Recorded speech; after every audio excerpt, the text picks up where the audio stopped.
আজ তোমাদের সাথে শেয়ার করব গাটি কচু দিয়ে চিংড়ি মাছের খুব ইজি একটা রেসিপি, যেটা খুব কুইকলি তোমরা বানিয়ে নিতে পারো। কড়াইয়ে তেল গরম করে প্রথমে গাটি কচু আর তার সাথে আলুগুলো সব একসাথে দিয়ে তার সাথে একটু নুন আর একটু হলুদ দিয়ে ভালোভাবে ভেজে নিতে হবে। তারপর ওই তেলের মধ্যে আবার একটু চিংড়ি মাছ ভেজে নিতে হবে।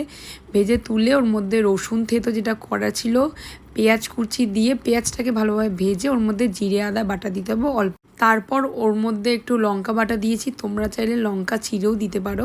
তার সাথে একটু লঙ্কার গুঁড়ো আর একটু নুন আর হলুদ, তার সাথে একটু চিনিও অ্যাড করতে হবে, কারণ চিনিটা তো আমাদের রান্নাতে ব্যালেন্স করতে খুব হেল্প করে। তো ভালোভাবে মশলাটা 2-3 মিনিটের জন্য কষিয়ে নিতে হবে। দেখো জিরে আদা বাটাতে বেশিক্ষণ লাগে না। তারপর গাটি কচু আলু চিংড়ি মাছ দিয়ে আরও ভালোভাবে কষিয়ে জল দিয়ে দিতে হবে, আর জলটা ফুটলে রেডি আমাদের গাটি কচু দিয়ে চিংড়ি মাছের রেসিপি।